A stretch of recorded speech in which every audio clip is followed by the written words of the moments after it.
नमस्कार, आज हम सीखेंगे एप्सन प्रोजेक्टर अगर आपकी क्लास में लगा है तो उसका इस्तेमाल बिना रिमोट के कैसे करें।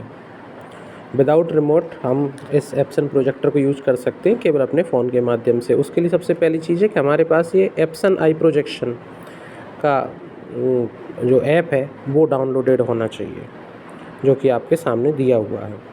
इसे डाउनलोड करने के बाद अगर ये ऐप आपके पास डाउनलोड है तो आप प्रोजेक्टर का इस्तेमाल इसमें कर सकते हैं। सबसे पहले क्लास में जाएंगे और आपके क्लास में 3 स्विच लगे होंगे ना, एक वाईफाई का, एक एप्पल टीवी का, दूसरा प्रोजेक्टर का। 3 स्विच हमारे इसमें लगे हुए हैं। 3 स्विच को जैसे ही आप ऑन करोगे तो इसमें एक ब्लू लाइट ब्लिंक हो जाएगी।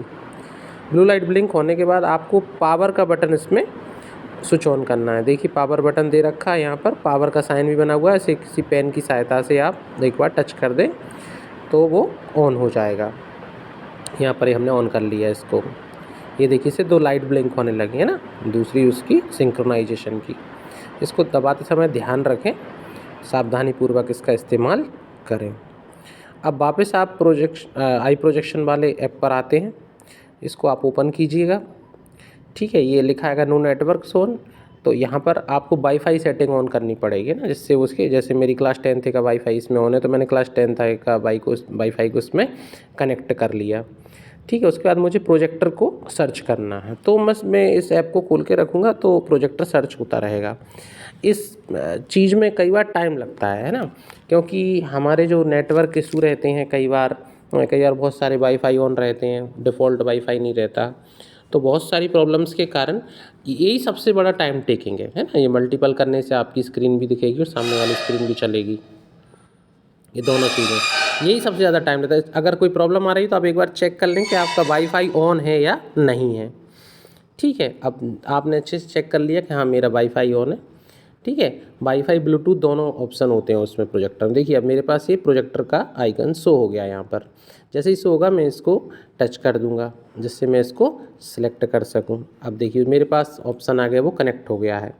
ठीक है, उसके बाद मिरर डिवाइस स्क्रीन ऑप्शन दिखाई दे रहा है, तो मैं यहाँ पर मिरर डिवाइस स्क्रीन को टच करूँगा तो ये मैसेज आ जाएगा सामने कि भाई जो कुछ भी होगा स्क्रीन में वो सब कुछ आपको सामने प्रोजेक्टर पर दिखाई देगा।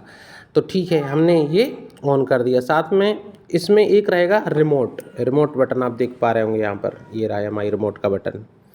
ठीक है, तो इस रिमोट की सहायता से हम लोग क्या करने वाले हैं, उस रिमोट, हमारे पास रिमोट है नहीं तो हम इसी रिमोट का इस्तेमाल यहाँ पर करने वाले हैं। इस रिमोट को हम ओपन करेंगे। उसके बाद इसमें जो वाईफाई वाला साइन बना हुआ है जिस साइड में आप देख पा रहे होंगे यहाँ पर, है ना, ये जिसमें कंप्यूटर बना हुआ है और वाईफाई का साइन है, इसको क्लिक करेंगे। ठीक है, जिससे क्या हो, हमारे वाईफाई से वो सभी के सब कनेक्ट हो जाएंगे ना, एक ही हॉटस्पॉट पर हम लोग आ जाएंगे, हमारी डिवाइस भी और सामने वाला प्रोजेक्टर भी। तो इस प्रकार से ये आपका प्रोजेक्टर कनेक्ट हो जाएगा और फिर आप वापस स्क्रीन पर आएंगे। जो भी स्क्रीन पे दिखाई दे रहा होगा वो सब कुछ आपको, जैसे आपने क्वेश्चन पेपर डाउनलोड कर रखा कहीं, वो आपने ओपन कर लिया, तो ये क्वेश्चन पेपर डायरेक्ट अब आपको स्क्रीन पर दिखाई देगा। ठीक है, और बंद करने के लिए वापस आप उसी रिमोट का यूज़ करेंगे। पहले प्रोजेक्टर ऑफ करेंगे और उसके बाद रिमोट से प्रोजेक्टर को ऑफ़ कर देंगे, है ना, डिस्कनेक्ट करने के बाद, और बाद में वही जो 3 स्विच से हमने ऑन किया था उस पावर बटन से उसको भी ऑफ़ कर देंगे। इसमें आप फ़ोटोज़, PDF, कैमरा का यूज डायरेक्ट कर सकते हो, सब कुछ आप, PDF पहले से डला हुआ है आपके प्रोजेक्टर में, इसमें मोबाइल में, तो आप उसको भी शो कर सकते हो। ठीक है, तो आसान है और आप जो भी इस पर दिखेगा वही चीज़ आपके सामने स्क्रीन पर भी दिखाई देगी। मुझे उम्मीद है आपको आराम समझ में आ गया होगा। Thank you very much.